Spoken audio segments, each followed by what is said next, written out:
What's up, y'all? It's Dr. David Roney. This time I'm coming from my office, not from the car. Um, Today was a long day. Today I had a day off. Normally I don't take a lot of days off, but today I had a day off. And I hung out with my family for a little bit. Actually, right before I was trying to record this video, um, my wife and daughter came in here and was concerned that we are going to have to take my daughter to the ER because my daughter got a ring from her friend. She's a teenager, super into fashion, right? And she got this fashionable ring, and she put the ring on yesterday, no problem, took it off, put it back on today, and turns out it was a big problem. The ring was smaller than what she thought, and her finger swelled. As her finger swelled, obviously she couldn't get the ring off. So my wife was worried that we were going to have to go to ER to get the ring cut off. And so I figure I'm a surgeon, I'll take a shot at it, right? Just like all surgeons say. And I tried the string method. The string method is when you sort of put in dental floss underneath and then you wrap the knuckle really tight and then you try and unravel the ring in the string to allow the ring to slide up. Sometimes it works, sometimes it didn't.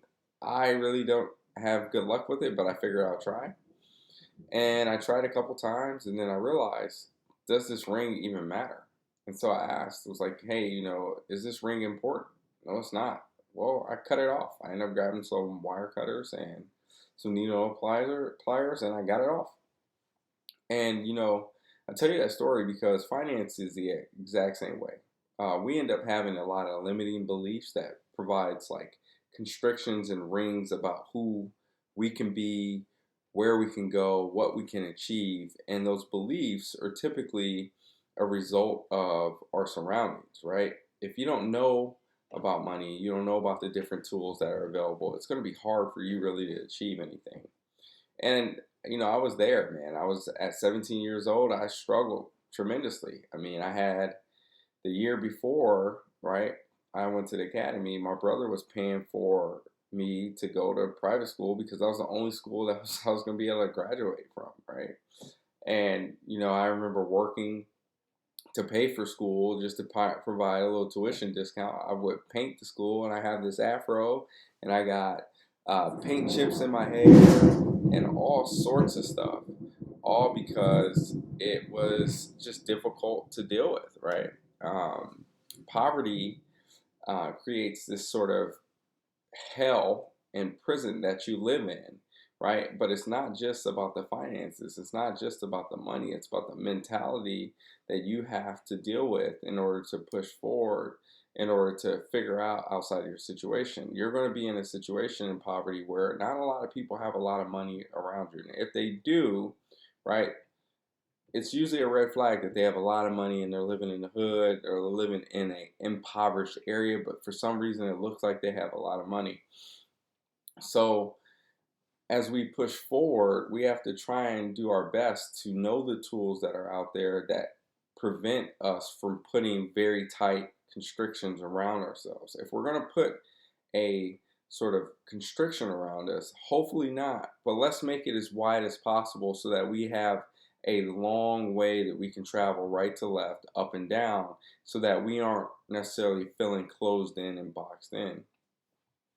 The reality is, finance really comes down to a few things, right?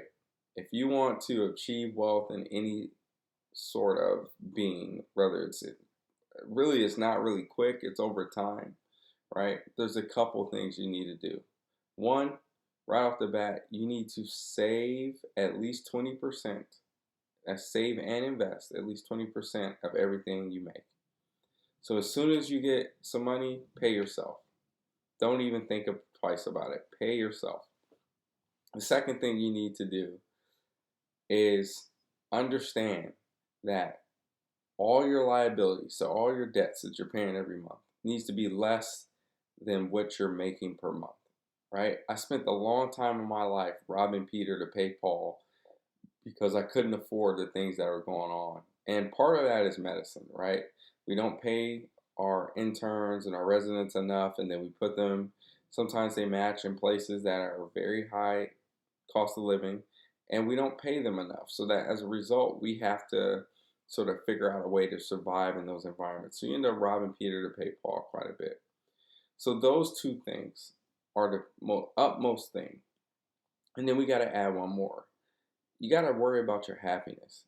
Make sure that whatever you're doing, you're happy with what you're doing, right? For a long time, I was saving because I was scared of being broke, scared of going back to a homeless shelter, scared of not having enough. And it took me a long time to even realize the negativity that that was causing to me, right? Because I was getting anxiety if I didn't have a certain amount of money in my checking account. I was getting anxiety if I didn't have a certain amount of money available at all times.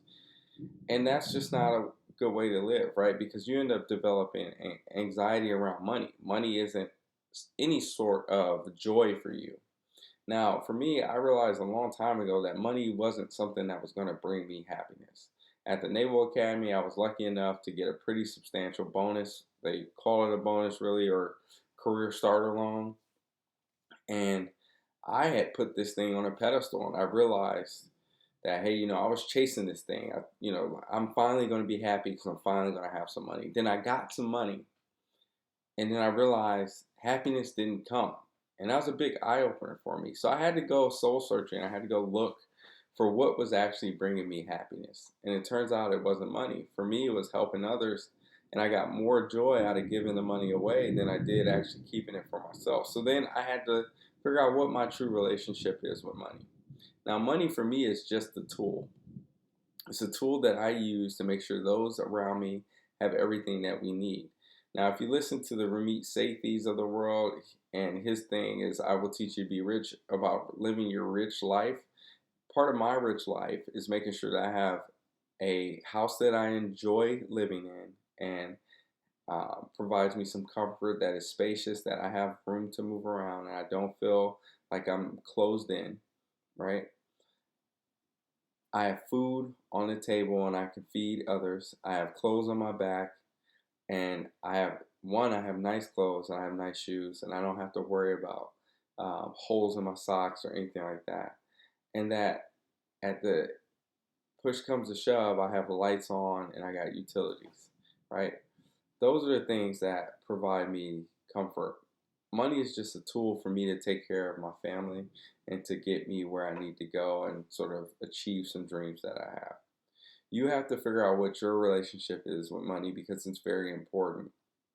Just like that ring on my daughter's finger, don't allow money to hold you down and you chase sort of something that isn't really what money is intended for your life.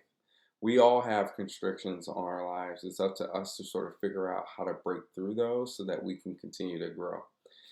Lastly, I hope y'all continue to rock with me. I appreciate y'all. We sort of blew through the goal. I set a goal of getting 500 views on that YouTube account, and we blew right through it, man. So I really appreciate everything y'all been doing.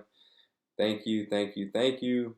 Please continue to follow me on Twitter at FISURGI or on Substack at surgify.surgstack.com. Thanks and have a blessed day.